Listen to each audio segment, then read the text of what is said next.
इतिहास की दुनिया में आपका स्वागत। इतिहास पाठ में आज हम पढ़ेंगे प्रोफेसर नंद किशोर आचार्य की किताब इतिहास के सवाल के एक अध्याय सार्वभौमिक सभ्यता की जड़ें का दूसरा भाग। पिछले भाग में हमने देखा कि प्रोफेसर आचार्य कहना चाहते हैं कि यदि आपको किसी देश की सभ्यता या संस्कृति को समझना हो तो उसे आप बाहर से देखकर नहीं समझ सकते। अनेक विदेशी दार्शनिकों के नामों का उल्लेख करते हुए प्रोफेसर आचार्य ने अपनी बात को सिद्ध करने की कोशिश की थी। आचार्य कहते हैं आगे, यह आश्चर्य है कि जर्मन रोमांटिकों के भारत बोध का विवरण देते हुए हाल्वफॉस, थोरो, इमर्सन जैसे अमेरिकी विचारकों का नामोल्लेख तो करते हैं, लेकिन भारत के प्रति उनके आकर्षण पर कोई विचार नहीं करते। यह कहा जा सकता है कि हाल्वफॉस का अध्ययन क्षेत्र भारत और यूरोप है, जबकि ये दोनों अमेरिकी विचारक हैं। लेकिन अमेरिकी भी अंततः यूरोप की विद्या बुद्धि का ही विस्तार है। इसलिए इन लोगों पर भारतीय परंपरा के प्रभाव की चर्चा भी कुछ विस्तार से होनी चाहिए थी, खासतौर पर तब जबकि यूरोपीयकरण पश्चिमीकरण में बदल गया है।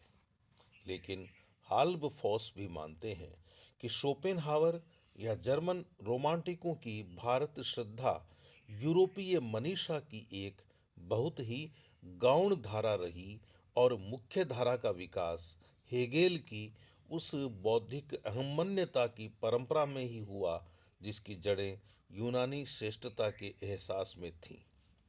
हेगेल भी मैक्स मूलर के साथ यह तो मानते हैं कि भारतीय दर्शन मानव चेतना का बचपन है। हेगेल भी मैक्स मूलर के साथ यह तो मानते हैं कि भारतीय दर्शन मानव चेतना का बचपन है, पर बचपन के प्रति कोई रोमांटिक लगाव नहीं रखते। वे एक ऐसे विकासवादी हैं जिनके लिए समकालीन विश्व में भारतीय दर्शन एक पिछड़ी हुई मानसिकता है। इतिहास की धारा को पीछे नहीं मोड़ा जा सकता। इतिहास की धारा को पीछे नहीं मोड़ा जा सकता।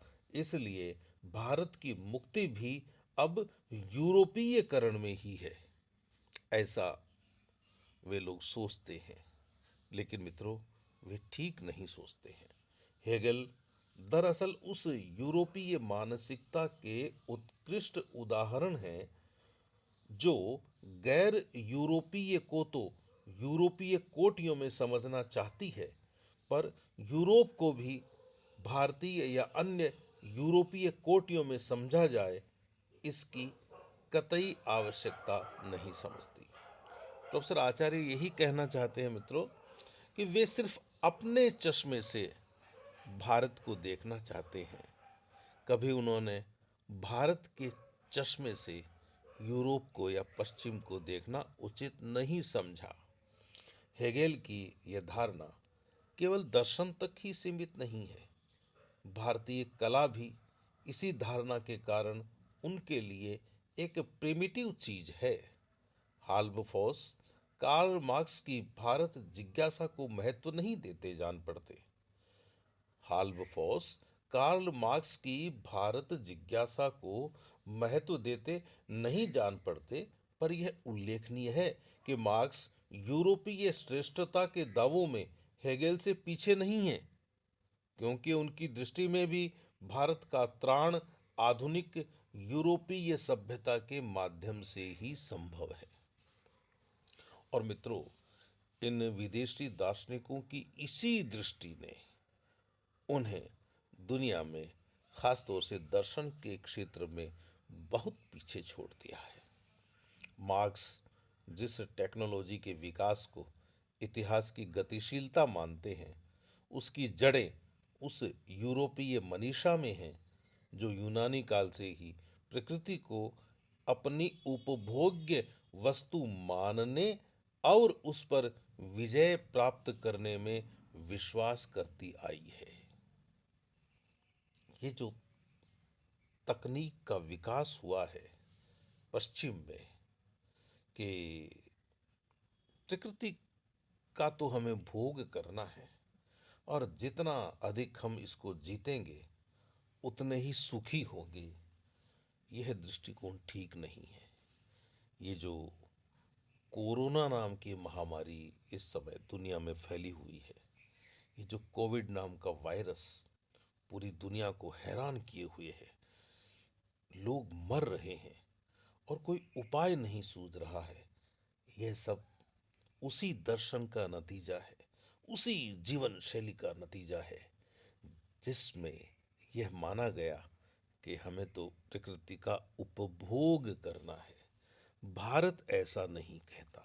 मित्रों, यदि आप भारतीय दर्शन की गहराई में जाएंगे तो एक उदाहरण ही बहुत है समझने के लिए भारतीय दर्शन को, कि पृथ्वी को हम माता मानते हैं। जब हम पृथ्वी का दोहन करते हैं तो पहले क्षमा प्रार्थना करते हैं कि हे माता, हम तेरा दोहन कर रहे हैं, शोषण नहीं करते हम, और हम यह कोशिश करते हैं कि जितना हम पृथ्वी से लें उससे ज्यादा उसको दें। आगे लिखते हैं प्रोफेसर आचार्य, एडमंड हुसरल को यद्यपि हीगल की तरह का विकासवादी तो नहीं कहा जा सकता, एडमंड हुसरल को यद्यपि हीगल की तरह का विकासवादी तो नहीं कहा जा सकता, लेकिन उनकी भी मान्यता यही रही है कि केवल यूरोपीय दर्शन के संदर्भ में ही अन्य परंपराओं को परखा जा सकता है। भारत ने मित्रों यह कभी नहीं कहा कि आप केवल भारतीय दर्शन के परिप्रेक्ष्य में ही दुनिया को समझ सकते हैं। हमने दुनिया के सभी दर्शनों का अध्ययन किया, सभी दर्शनों को स्वीकार किया और उसके बाद अपने नतीजे दिए। एडमंड हुसरल को यद्यपि हेगेल की तरह का विकासवादी तो नहीं कहा जा सकता, लेकिन उनकी भी मान्यता यही रही है कि केवल यूरोपीय दर्शन के संदर्भ में ही अन्य परंपराओं को परखा जा सकता है। उनके विचार से भारतीयों को अपना यूरोपीयकरण करना होगा, जबकि यूरोप को यदि वह अपने को ठीक तरह से समझता है, कभी भी अपने भारतीयकरण की जरूरत महसूस नहीं होगी। हाल्बफॉर्म अपने विश्लेषण में उन पॉजिटिविस्ट प्रवृत्तियों की चर्चा करते हैं। हाल्बफोर्स अपने विश्लेषण में उन पॉजिटिविस्ट प्रवृत्तियों की चर्चा भी करते हैं जिनमें दर्शन का स्थान समाजशास्त्र आदि ने ले लिया है, लेकिन वे उन पर भी यह टिप्पणी करना नहीं भूलते कि इस पॉजिटिविज्म का रुझान भी यूरोप केंद्रित ही रहा। हाल्बफोर्स के अध्ययन की यह विशेषता तो है कि वे यूरोपीय श्रेष्ठता की दृष्टि से भारत को समझने के इन यूरोपीय प्रयासों की एकांगिकता को पूरी तरह स्वीकार करते हैं और कहीं कहीं उनका अपना झुकाव भारतीय दृष्टि की ओर दिखाई देता है, लेकिन यह झुकाव भावनात्मक ही अधिक लगता है।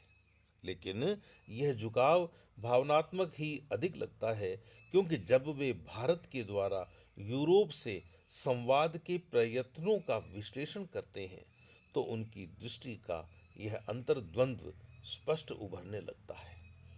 हाल्बफॉस भी भारतीय दर्शन परंपरा पर यह आरोप लगाते हैं कि उसने गैर भारतीय परंपराओं को देखना समझना ही नहीं चाहा, जबकि यूरोपीय परंपरा ने बराबर भारत को समझना चाहा। एक तरह से मित्रों, यह भारत पर आक्षेप ही है कि भारत ने कभी दुनिया को भारत के बाहर से नहीं देखा, भारत के भीतर से ही देखा। इसीलिए भारत द्वारा यूरोप से संवाद का इतिहास 18वीं शताब्दी के अंत के आसपास से ही शुरू होता है। यहाँ इसके कारणों पर कुछ चर्चा करना जरूरी है। ऐसा क्यों हुआ कि गणित, ज्योतिष चिकित्सा, स्थापत्य आदि क्षेत्रों में तो भारतीय बौद्धिकता ने यूरोपीय या गैर भारतीय को बराबर समझना चाहा, जबकि दर्शन के क्षेत्र में यह प्रवृत्ति विकसित नहीं हुई। दरअसल इसका मुख्य कारण उस भेद में दिखाई देता है जो भारतीय और यूरोपीय बुद्धियों में है।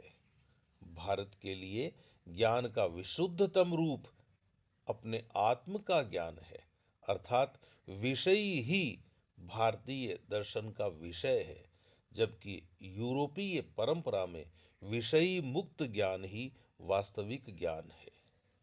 भारतीय मनीषा भी भौतिक क्षेत्र में तो विषयगत ज्ञान को महत्व देती है और इसलिए प्रकृति और उसके उपादानों को समझना चाहती है। इंद्रियों के साथ मन, बुद्धि, अहंकार भी अष्टधा प्रकृति के ही अंग हैं, लेकिन दर्शन का क्षेत्र तो उस आत्म स्वरूप का ज्ञान है जो परम चैतन्य है। यूरोपीय परंपरा में चेतना सदैव किसी न किसी विषय पर केंद्रित है, जबकि भारतीय परंपरा में वह स्वायत्त और स्वप्रकाशित है। यदि भारतीय दर्शन ने उन परंपराओं पर दार्शनिक विमर्श नहीं किया जो उसकी दृष्टि में दर्शन के क्षेत्र में ही नहीं आती, तो इसमें आश्चर्य की बात क्या है। आखिर यूरोपीय फिलॉसफी ने भी समझने के नाम पर भारतीय दर्शन को कमोबेश खारिज ही तो किया और भारत की मुक्ति का रास्ता उसके यूरोपीयकरण में निर्देशित किया। आखिर यूरोपीय फिलॉसफी ने भी समझने के नाम पर भारतीय दर्शन को कमोबेश खारिज ही तो किया और भारत की मुक्ति का रास्ता उसके यूरोपीयकरण में निर्देशित किया। मैक्स मूलर सहित सभी जर्मन रोमांटिकों और शोपेनहावर में भारतीय परंपरा के प्रति चाहे कुछ आकर्षण रहा हो, पर अंतिम मुक्ति उन्हें भी तो ईसाइयत में ही दिखाई दी। भारतीय परंपरा उनके लिए यदि कुछ महत्वपूर्ण थी तो इसलिए कि उसके आधार पर वे उस बुद्धिवाद का सामना कर सकते थे जो उन्हें ईसाई प्रकाशना की ओर जाने से रोकता था। हाल्बफोस को इस बात का भी संकेत करना चाहिए था कि जिस तरह फिलॉसफी का कोई ठीक ठाक समानार्थी शब्द संस्कृत या भारतीय परंपरा में नहीं मिलता, उसी तरह दर्शन का भी कोई ठीक ठाक समानार्थी शब्द यूरोपीय परंपरा में दिखाई नहीं देता। मित्रों, मैं बहुत बार कहता हूँ कि हम शब्दों के अंग्रेजी अनुवाद से चीज़ों को नहीं समझ सकते। हम संस्कृति का अनुवाद कल्चर करके संस्कृति को नहीं समझ सकते। हम सभ्यता का अनुवाद सिविलाइजेशन करके सभ्यता को नहीं समझ सकते। संस्कृति और कल्चर दो अलग अलग प्रत्यय हैं। सभ्यता और सिविलाइजेशन दो अलग अलग प्रत्यय हैं। यहाँ तक कि धर्म और रिलीजन में कोई समानता नहीं है, लेकिन हम धर्म को रिलीजन के पर्याय में पढ़ते हैं या रिलीजन को धर्म के पर्याय में पढ़ते हैं। मजहब एक अलग चीज हो जाती है। इसी तरह मित्रों, इतिहास हिस्ट्री नहीं है, हिस्ट्री इतिहास नहीं है। इतिहास को भारतीय दृष्टि में इतिहास ही मानना पड़ेगा, तब जाकर हम कहीं हिस्ट्री में और इतिहास में अंतर कर पाएंगे। हम भारतीय दृष्टि को और पश्चिमी दृष्टि को ठीक तरह से समझ पाएंगे। मित्रों, यह था आज का इतिहास पाठ। हम पढ़ रहे हैं प्रोफेसर नंद किशोर आचार्य की पुस्तक इतिहास के सवाल का एक महत्वपूर्ण अध्याय, सार्वभौमिक सभ्यता की जड़ें। प्रोफेसर नंद किशोर आचार्य के विषय में बता दूं कि वे इतिहास के बहुत अच्छे शिक्षक रहे हैं और इससे भी ज़्यादा, या मैं कहूँ कि इसके साथ साथ वे देश के एक बड़े साहित्यकार हैं, बड़े चिंतक हैं, बड़े विचारक हैं। जब तक हम दोबारा न मिलें, जब तक हमारी पुनः मुलाकात न हो, जब तक हम अगले अंक के लिए नहीं मिले, तब तक के लिए आप अपने इस मित्र को अनुमति दीजिए। नमस्कार।